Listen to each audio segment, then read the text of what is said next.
You're listening to the Vibrant Happy Women podcast, episode number 1. Because there is so much more goodness than there is evil. And that truly is something that I have seen since my daughter's death. Welcome to the Vibrant Happy Women podcast, stories of vibrant women living happy lives. And now your host, Jen Riday.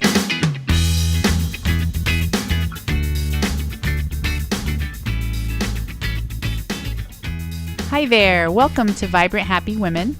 I'm happy to introduce my guest today, Alissa Parker.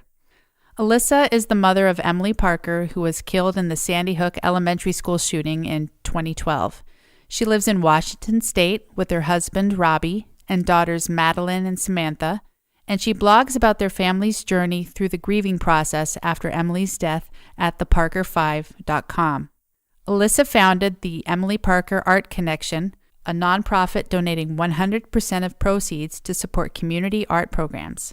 She also co-founded Safe and Sound Schools, which has had a profound impact on hundreds of communities and thousands of children across the country. Alissa is currently writing a book called An Unseen Angel about her family's spiritual journey of learning to cope with loss. Alissa, welcome. Thank you. So I've given our listeners a broad outline of who you are. Take a moment and fill in any gaps in that bio. I think you covered all of that, but it's funny hearing it because I still just consider myself, just this simple stay-at-home mom, and that's what I feel good with. That's who I am. Yeah, why didn't I have that in there? You are a stay-at-home mom. No. That's how I look at myself. That's who I am, and so. Right. Alissa, on Vibrant Happy Women, we start our show with a personal motto or a favorite quote from our guest. We would love to hear what you have to share with us today. Well, I would say that my motto was given to me at a very young age from my mother. My mom, I have a very good relationship with my mom, really close. And when I was young, I remember I was going through a really hard time, a really difficult time, preteen time frame for me. And I remember she came into my room and she's an artist, and she had made this drawing for me with balloons, and underneath it in calligraphy, she had written, "Rise above it." And she explained to me how this had helped her through a lot of her struggles and hard, difficult times, and how it had empowered her. And at the time, I was really young, but it changed me. It changed me profoundly because for the first time, I could visualize myself choosing to actually rise above whatever it was that I was dealing with, whatever hardship, depression, sadness, trial, that I could literally choose to put myself above it and let it go. Oh, that's beautiful. Thank you for that. So let's move on to our first topic, your lowest moment. So Alissa, you've obviously faced a massive tragedy and emotional turmoil during these last few years. Tell us about your lowest moment and how you've coped with that. I think anyone who knows anything about our story would know that probably the most difficult day, of course, was December 14, 2012, the day that Emily, my daughter, was murdered with her fellow classmates and educators at the school. If you would have asked me, the day before, I would have said, my dad's death, which was only a few months prior to Emily's death. I thought that was the worst thing that had ever happened to me, and it was at that point. But losing Emily was so profound because she was a part of my everyday life, and of course, coping with just the loss and the grief was extremely painful and difficult and the hardest thing.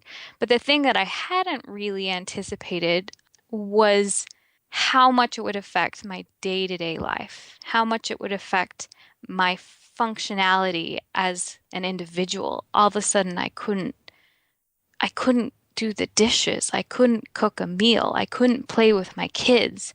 I couldn't talk to people. I couldn't function. And I didn't know what to do with that. I didn't know where to go and how to navigate through my whole life feeling like I had no control over anything anymore, no say. And it was infuriating because I'm a very independent person and I don't like seeking help from other people. I don't like asking for things. And in my stubborn way, I didn't want help from others. I wanted to pick myself up and do it myself, and I was broken, and I couldn't do it, and that scared me. That was really tough for Mhm. me. You couldn't function. And how did you get yourself out of that point? It was one step at a time. Um, One of the things that I think this experience has taught me more than anything about myself was how to be patient. And that is not an attribute that I have naturally acquired. Becoming a mom taught me, a lot more about being patient. But this was a whole new level because not only did I have to have patience with, my kids, which was the only thing I really had thought about mostly before when it came to patience, but I had to accept that I was limited and accept that my husband and I had to do things differently and accept that I couldn't do it all. And it was very humbling. It was very humbling. I had a lot of offers, sweet offers from people, and my first intuition was to say no. I don't need help. I don't want your help. I can do it. And I had to realize that I had to get the help. And not just from friendly, sweet people that wanted to bring a meal to my house, but through therapy, through connecting with other family members who were struggling through the same thing. There was a lot of resources that I had to choose to take that were not easy choices to make for me. And each one of those steps, helped just a little, but it's definitely a marathon. It's not a sprint. And each little victory, each day that I would do, I learned to take pride in that. I learned to feel happy that I was able to do something that I didn't do the day before. And they were tiny. They were tiny things. Like I was able to sit down and color a picture with my girls. Things like that. Just simple little things. And I learned that those small victories over time have now taken me on a much larger journey where I can see the improvement now. I can feel how far I've come, but each step was minuscule. Each step was tiny along the way. Mm-hmm. There is a touching video about your family. I think the title is Evil Did Not Win. Yes. So in that video, it shows someone bringing oil to your house and people doing all these kind things. Can you tell us a little more about that and how that helped you? Absolutely. There were so many people that came and offered acts of kindness to us. The one that you were talking about in particular was back east. You have these big, huge oil tanks that fuel your house and run your energy. And that was something very foreign to us. But what people don't understand is to fill those oil tanks, it costs hundreds and hundreds of dollars, probably about $500 on average during the wintertime, which that was. And our oil tank was low. And it was so strange. I remember I was downstairs in my basement and I was doing the most awful task, which was going through Emily's artwork to take. We decided to bury her in Utah, where we were originally from, and we were getting ready to take all the stuff to Utah for her funeral. And I was going through pictures of her artwork, and it was horrible. And I'm sitting right next to the oil tank, and I could hear it feeling like I could hear the sound. And I remember thinking, what the heck is going on? I didn't order anything. And I ran up the stairs and I looked out through the window and I saw this sweet man filling up our oil tank. And in that moment, I visually saw an opportunity for myself, an opportunity to hold on to someone else's goodness and lightness and let that lift me, because I was in this hole. I was in a hole that I couldn't get out of alone. and it was an opportunity to gain strength from someone else's charity. Mm. He came up and he said, "This one's on us. I'm so sorry for your loss." And I sat there just speechless. And that was a moment, a very strong defining moment for me to realize, back to my motto about that my mom had given me about rising above it, that I had a choice. I had a choice to rise above the situation. And if I can't provide it, I need to accept the light around me and let that lift me for now.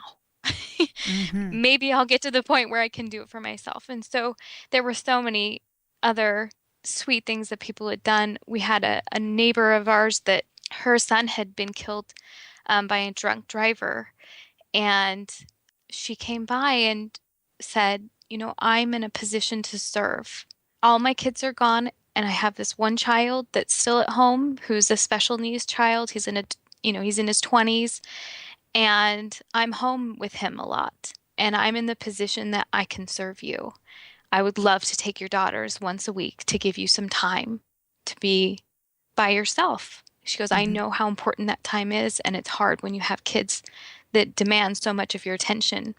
And she did while we lived in Connecticut every week. She would come and get my kids and take them for the day. And I mean, that's unbelievable that someone would sacrifice that Mm-hmm. much time. And there were so many things, but I could go on and on about the sweet things people did for us. But it was really amazing to see that there was so much goodness. And that was kind of the inspiration for that video is, evil did not win because there is so much more goodness than there is evil. And that truly is something that I have seen since my daughter's death, that, that one act of evil did not define the rest of my life, because there's so much more good that will outweigh that one evil act and that one evil choice.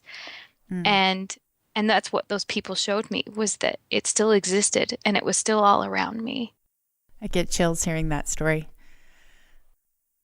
You shared how you chose to see all the good that was still out there. Bring us forward to today. How are you striving to live a vibrant and happy life now in the present? I'm really glad that I have the opportunity to answer this question, because the thing I hear the most from people is, your life is my worst nightmare. Mm. And, it was my worst nightmare too. And it was obviously something that was very difficult. But like I said before, I didn't want it to define us as a family. And it is a part of us. But I knew that there was more to be had than just that horrible situation. And I knew that what we were doing was right for our family. A couple months ago, I was reading bedtime stories with my two girls, and we were reading a princess story. And we got to the very end of the story, and Madeline, my daughter, she was 7 at the time, she's now 8, she said, "Is there a princess story that doesn't have someone who dies at the end?"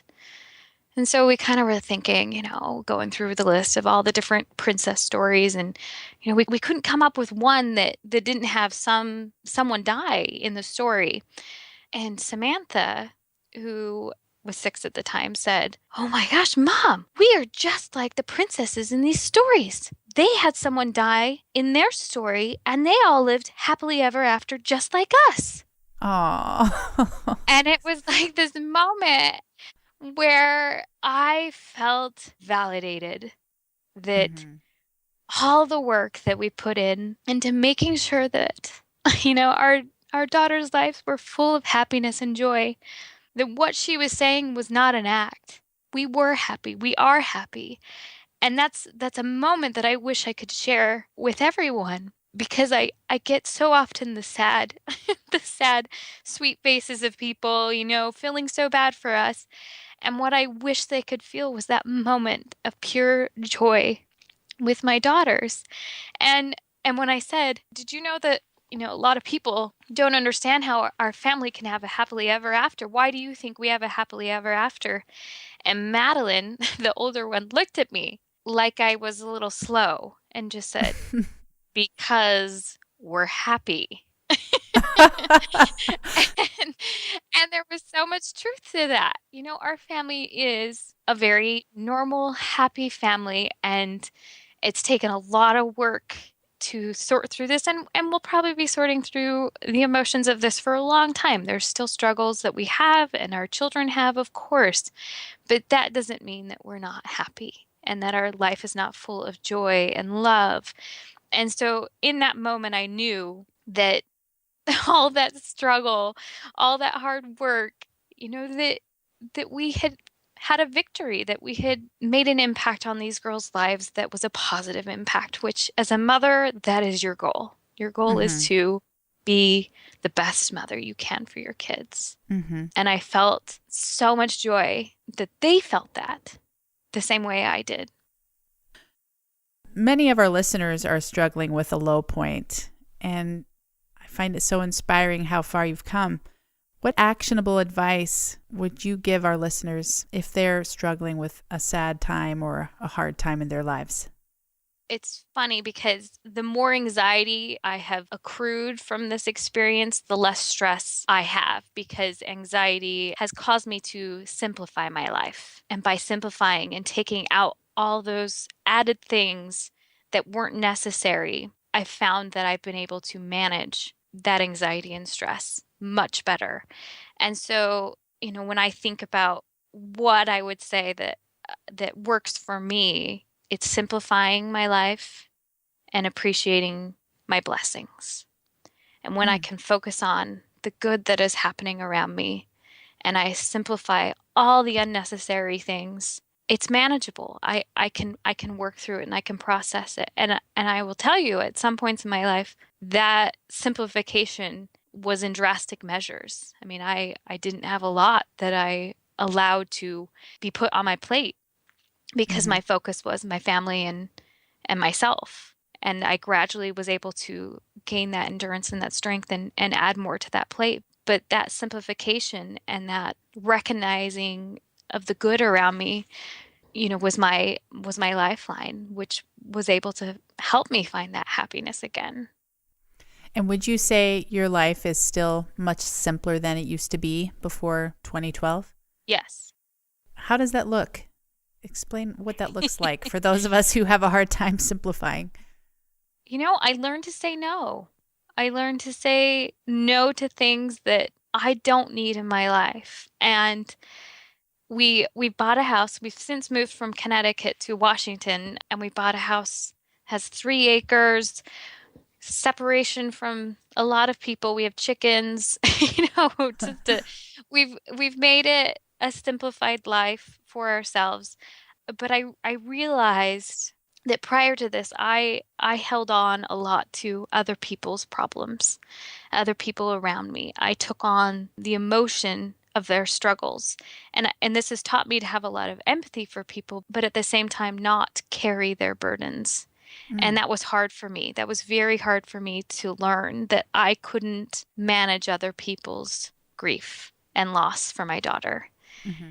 And I felt that pressure a lot because people wanted to come and confide to me and tell me how much they were struggling with her loss. And I couldn't carry that burden for them.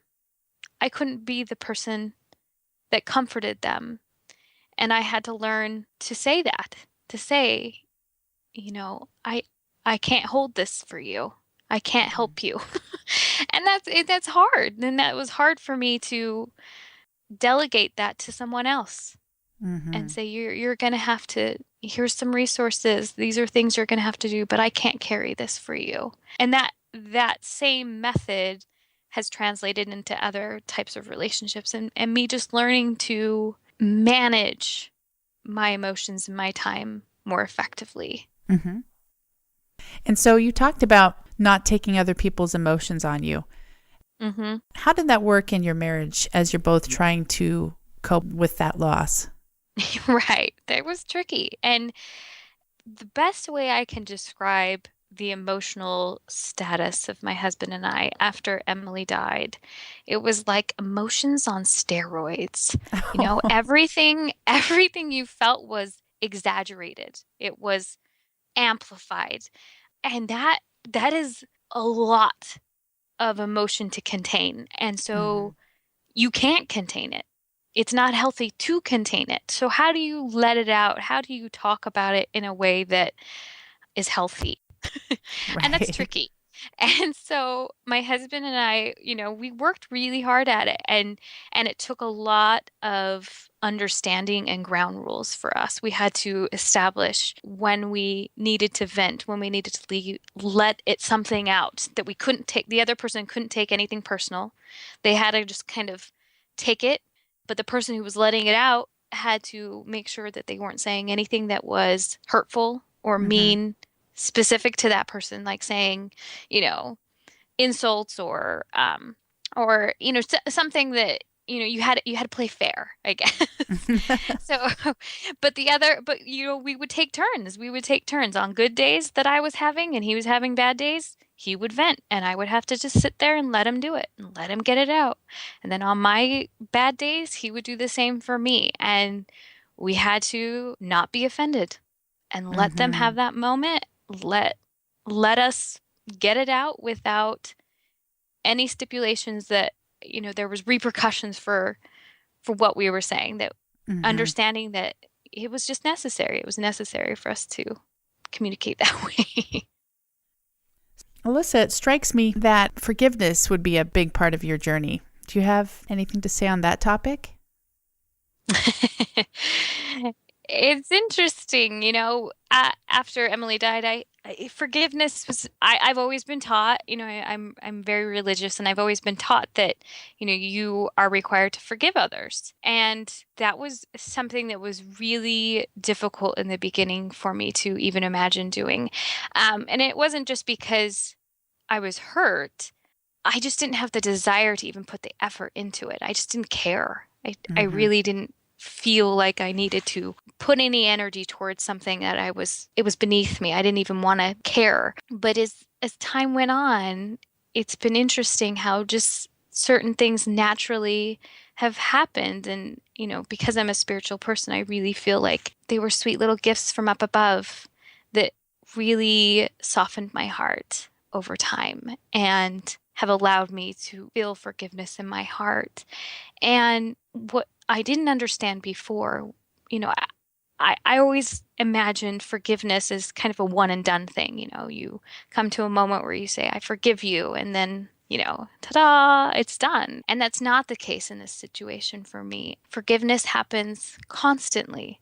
Every time something happens that I feel this sense of loss, a holiday or a birthday that we just had, that there's a moment where I feel this tinge, she should be here. She should be experiencing this and she's not.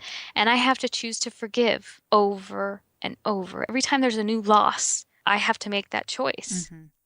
And I didn't anticipate that it was going to be such a constant thing in my life. But again, like anything, it gets easier. And I know that a weight has been taken off of me because I have been able to find that forgiveness. But I do believe it was a gift because it wasn't something that I really had a lot of focus and attention on. Mm-hmm. And so I've felt very blessed for the help that I've received in that process. Hmm. You mentioned that you're a very religious person. Mm-hmm. Was there a time when you felt angry at God for allowing this to happen? I never did. That was never something that came to me, and I know a lot of people who really did struggle with that, and I can see why they did, but that was never a part of my thought process, and I don't necessarily know why. I do know that as I grew up and struggles and injustices were around me, I wasn't raised to blame God. Mm-hmm. I was raised by parents who looked at it very differently. That just wasn't where I went. When I thought of God in relation to what happened to our family, all I could think was, help. I need your help. Mm-hmm. And I'm thankful that I didn't have to go through that kind of faith crisis during that time. You are writing a book right now that chronicles your spiritual journey. Can you tell us more about that journey? Yeah, it was definitely not something I ever thought I would do and had zero desire, to be honest, to do. And it just naturally happened through my writing and with the blog. And just felt really strongly to just keep writing. And as I was writing and that evolved into something more, I began to feel really proud of my daughter and her life and the things that I felt like I had learned from her and continue to learn from her. And if anything, I felt like sharing my story and writing my story was going to be a gift for my daughters, that they would have something to look back on and say, so that's how you got through it. So that's what happened. That's how you were able to forgive, or that is how you found peace. I wanted to give them that gift because they're so young. And if anything happens out of it, that there is probably my main goal in writing my story. Are there times when you've been able to feel Emily close by? Yes, but it took a long time for me. And I think if you ask anyone who has lost someone in their lives, that's the thing you want the most, is you want to feel a connection to them. And you hear stories about people having experiences of dreams and feeling their presence nearby during, a special moment. And I wanted it. I prayed for it. I tried to trick my mind into dreaming of her at night. And I felt nothing for a really, really long time. And it was heartbreaking for me because that is what I wanted more than anything, was to feel her, because that loss was so incredibly hard. And my husband even had experiences, and I remember trying to be like happy for him, like, I'm so glad, but inside I was like, but I want my turn, and it wasn't until I really started to feel my heart changing towards the person who killed my daughter that I started to feel her presence in my life. As my heart softened, her presence was so much more strongly noted in my heart. Like, I felt her often. I could feel her influence. And most of the time it was around her sisters. And that was a beautiful blessing for me because she was their leader. She was the oldest. She took care of them. They loved her.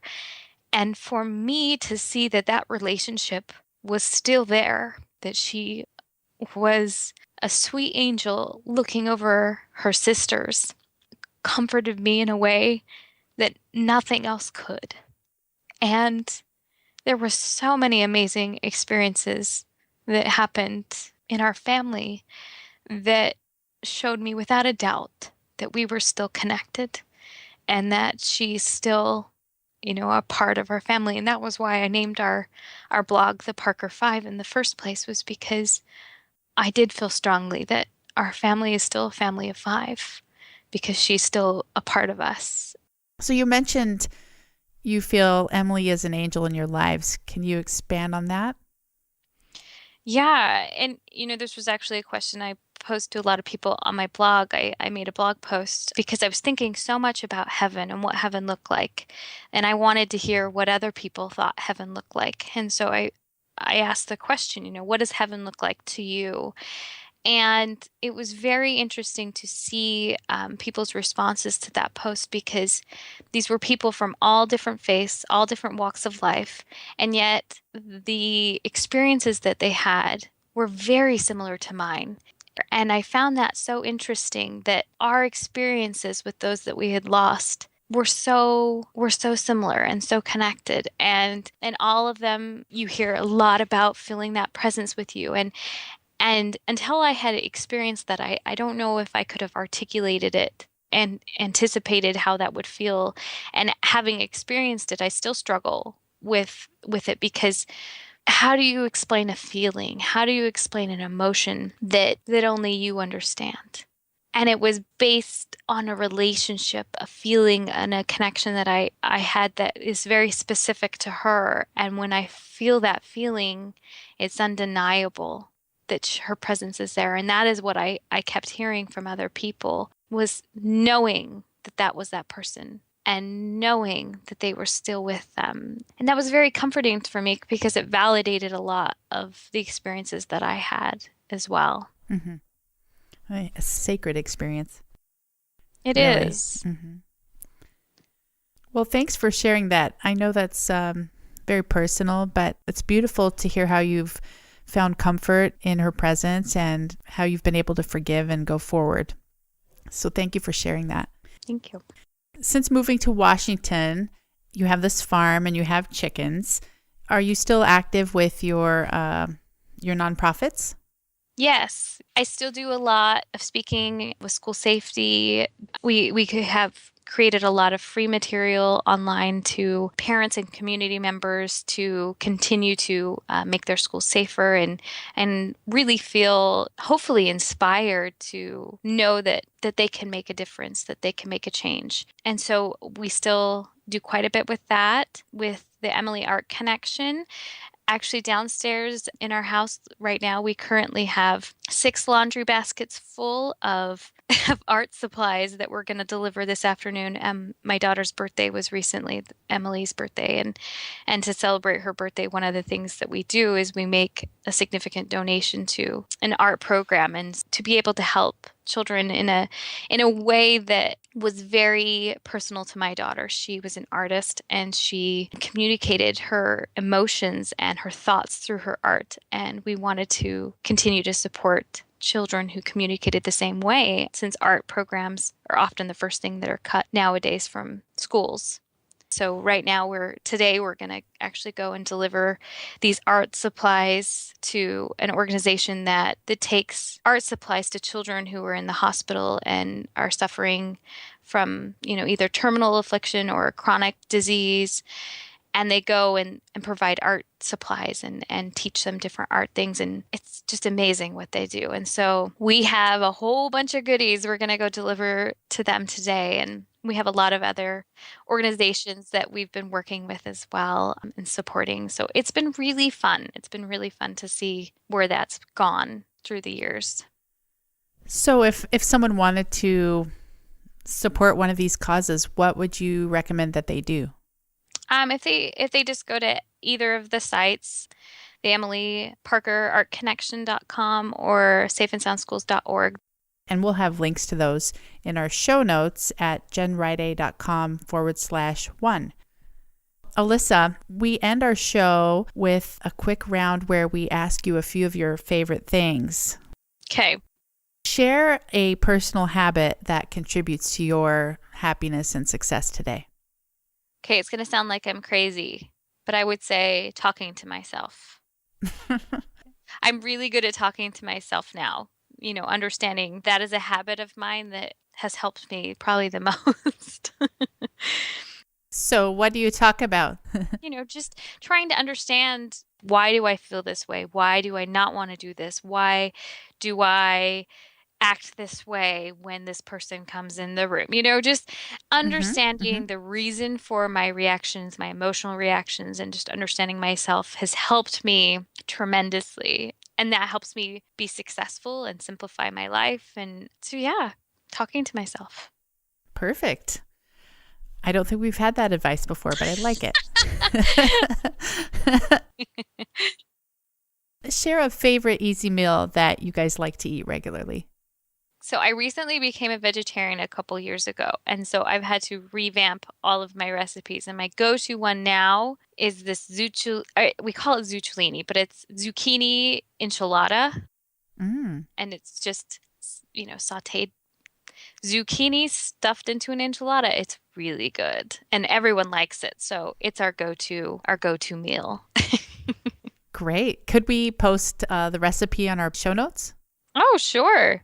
Sure, of course. Great. Send that over and we'll put it up there. That'll be at jenriday.com/1. Okay, Alissa, what's your current favorite household possession? Does my camera count? Sure. I would say my camera. Since losing Emily, especially, I've always loved photography, but I've realized how much I value pictures, and it's mostly for me and my family, but I love taking pictures and I love my camera. Perfect. What's a favorite book you'd recommend to the Vibrant Happy Women community and why? I've been reading this book with my girls that I have loved, and it's called True Heroes. It's inspired by real kids who have gone through or going through some significant illness like cancer and different treatments. So what they've done in the book is they have taken these stories of these children who have cancer and different illnesses and asked them what hero they would want to be in a story. And so it has all these different authors that have been paired with each of these children. And these authors have made these amazing, sweet, short stories about the hero that this child wants to be. Oh. And then they've done these amazing photo shoots with the kids dressed in character, and the stories are hilarious. They're so fun and cute, and my girls just love them. So that's the book that I would recommend, True Heroes. Name a favorite item on your bucket list and why, Alissa? My husband and I do talk about our bucket list quite a bit. The number one thing that we talked about doing that I would say I look forward to the most is we want to go to New Zealand and just take pictures, like have it be a photography getaway. And the two of us just go on different hikes and different things and take pictures. That sounds really nice. What's the best advice you've ever received? Well, I hate to quote my therapist again, but when Emily died, she told me, because when I came to her, I said, tell me how to help my children. Tell me how to help my marriage. Tell me how to help my husband. And she said, the best thing you can do to help them is to help yourself. Aww. And if you can take care of you and make sure that you are healthy and you are grieving correctly and you are doing the right things, you will help them. You will teach them. And she said, so the best thing you can do is take care of yourself first. I think all moms can relate to the fact that we don't do that naturally. We naturally take care of everyone else and put our needs last. And that was a new way of looking at my role as a mother. And that has been a really, really good piece of advice that I was given. Mm-hmm. That resonates for me because that's exactly why this podcast is called Vibrant Happy Women, because the greatest gift we can give to our children or our spouses or other people is our own happiness. And when that fact dawns on us and we can actually see that big picture, it's so much easier to take care of ourselves and, just like you said, help yourself first. And then through that action, you'll help others. Okay. Looking back on your life so far, share your happiest moment. Well, that changes probably daily, but the one that's in my mind right now, and the reason why is partly because my daughter's birthday just passed, but a few years ago, we were living on the coast for a little while for one of my husband's medical rotations, and the whole time that we were living there, we were trying to find whole sand dollars without any success. We would go to the beach every day and it would just be a piece of one or one that was cracked on the top. And so we were so sad. We wanted to get one by the end of the stay that we had there. And Emily was so excited that we were going to find one by the end of the time that we had there. And so my parents had come out to visit us that last week that we were living there, and we went out to this beach that we were told would have sand dollars, whole sand dollars. And so we got there, and it wasn't quite low tide yet because that's when you have to go out to find them, and we couldn't see anything. So we were a little bit nervous. And so to kill time, we went into a store for a little while and then came back out, and Emily is searching, and I hear my dad, and he's yelling, "Emily, Emily!" She comes running over, and he points to the ground, and she grabs this sand dollar. And my mom picks her up, and we all are cheering for her, and we're so excited. And so we continued to collect sand dollars, and we ended up collecting like an entire bucket full. And it was so fun. And we were sitting down afterwards, my dad and I, and he said, I really didn't think we were going to find any sand dollars. And I said, I was kind of worried too that we wouldn't. He said, in fact, I was so worried that when we went in that store, I bought a sand dollar. And that first sand dollar I threw on the ground was the one I bought in the store. And then he said, I had no idea we would actually find more. And so to celebrate my daughter's birthday, we went back to that beach and we collected sand dollars this last weekend. So it was a really fun memory. So, Alissa, our final but most important question, we end each episode with the happiness formula. If you had to create a 3 to 5 part list of steps or actions that enable you to be happy despite struggle and pain, what would that include? That would include simplifying, love, and appreciation. Those are the 3 things that help me find my happiness. The trifecta of happiness. Yeah. Perfect. Thank you. That's beautiful. Alissa, give our listeners a final parting challenge, something that is actionable that we can work on in the week ahead. I guess it would come back to the same challenge, if you will, that I was given by my mom, which was to choose to rise above it. There's a lot of power in those words, and realizing that we have a choice in how things affect us and that we have the power to choose to rise above those things that pull us down, that weigh us down. I think there's a lot of hope and happiness to be found in that. But that would be the takeaway I hope people will get from this, is that we have the choice to rise above it, that we have the choice to let it go and worry about the things that are most important in our lives, which is our families and the people that we love. Alissa, thank you for being so generous with your time and sharing your story. Oh, thanks for having me. I appreciate the chance to talk. Take care. Isn't Alissa amazing? Alissa shared some true nuggets of wisdom and inspiration, and so we've prepared a PDF printable for you. You can print out these quotes and hang them up where you can see them and be inspired by them every day. To get that, simply go to jenriday.com/one download. Be sure to join us tomorrow as I interview Amber Price, mom of 4 and blogger, and she'll share with us how she's been able to increase her own happiness simply by making life happier for other people. See you then. Take care. Thanks for listening to the Vibrant Happy Women podcast at www.jenriday.com.